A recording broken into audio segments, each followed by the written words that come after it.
Hi guys, എൻ്റെ പുതിയൊരു വീഡിയോയിലേക്ക് എല്ലാവർക്കും സ്വാഗതം. ആദ്യം തന്നെ പറയുന്നു, ആരെയും ലോൺ എടുക്കാൻ നിർബന്ധിക്കുന്നില്ല. വളരെ എമർജൻസി ആണെങ്കിൽ മാത്രം ലോൺ എടുത്താൽ മതി.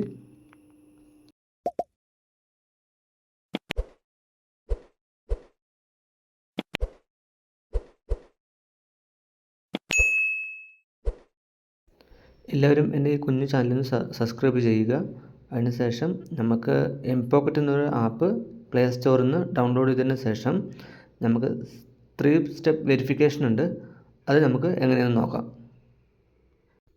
ആപ്പ് ഇൻസ്റ്റാൾ ചെയ്ത് കഴിഞ്ഞാൽ നമുക്ക് ഫസ്റ്റ് ആധാർ കാർഡിൽ ലിങ്ക് ചെയ്തിട്ടുള്ള ഫോൺ നമ്പർ ഇവിടെ ടൈപ്പ് ചെയ്ത് കൊടുക്കേണ്ടതായിട്ടുണ്ട്. ഫോൺ നമ്പർ കൊടുത്തു കഴിഞ്ഞാൽ അതിലോട്ടൊരു OTP വരും. ആ OTP അവിടെ കൊടുത്തു കഴിഞ്ഞാൽ നമ്മുടെ ഒരു ഫസ്റ്റ് സ്റ്റെപ്പ് നമുക്ക് ക്ലിയറായി. ഇനി നമുക്കിതിൽ ആധാർ കാർഡാണ് നമുക്ക് വേണ്ടത്. നമുക്കിനി ആധാർ കാർഡ് കൊടുക്കാം. ആധാർ കാർഡ് അപ്ലോഡ് ചെയ്ത് കഴിഞ്ഞാൽ നമ്മൾ കറക്റ്റായിട്ട് നമ്മുടെ അഡ്രസ്സ് കൊടുക്കുക, ലാൻഡ്മാർക്ക്, അച്ഛൻ്റെ പേര്, പിന്നെ നമ്മുടെ 2 ഫ്രണ്ട്സിൻ്റെ പേര്, എൻ്റെ ഫോൺ നമ്പർ. ഓക്കെ, ഇതെല്ലാം കൊടുത്തു കഴിഞ്ഞാൽ നമുക്ക് ആധാർ കാർഡിൻ്റെ ഒരു ഇതും കൂടി നമ്മുടെ രജിസ്ട്രേഷനും കൂടി കഴിയും. ഒന്ന് ശ്രദ്ധിക്കുക, അഡ്രസ്സ് കറക്റ്റായിട്ട് കൊടുക്കുക. പിന്നെ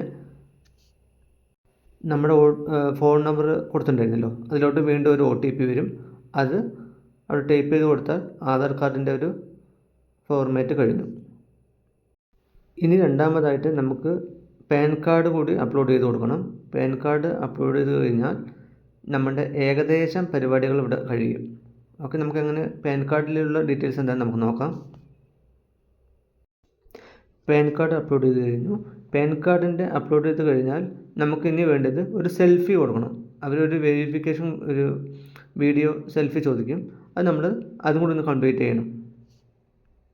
അപ്പോൾ നമ്മൾ ഫസ്റ്റ് ചെയ്തത് ഫോൺ നമ്പർ കൊടുത്തു, രജിസ്റ്റർ ചെയ്ത ഫോൺ നമ്പർ കൊടുത്തു, അതിലോട്ട് OTP വന്നു, ടേംസ് ആൻഡ് കണ്ടീഷൻസ് ഒക്കെ ഓക്കെ ആക്കി കൊടുത്തു, ആധാർ കാർഡ് അപ്ലോഡ് ചെയ്തു, അഡ്രസ്സ് കറക്റ്റാക്കി, അതിലോട്ടൊരു OTP വന്നിട്ടുണ്ടാകും, അത് ടൈപ്പ് ചെയ്ത് കൊടുത്തു. മൂന്നാമത് പാൻ കാർഡ് കൊടുത്തു, സെൽഫി കൊടുത്തു. ഇനി നമ്മളുടെ ഏകദേശം പരിപാടികൾ ഇവിടെ കഴിഞ്ഞു. ഇനി അവർ നമുക്ക് ലോൺ തരാൻ അവർ തയ്യാറാണോ എന്ന് നോക്കും. തയ്യാറാണെങ്കിൽ അവരടുത്തത് ബാങ്ക് ഡീറ്റെയിൽസ് ചോദിക്കും.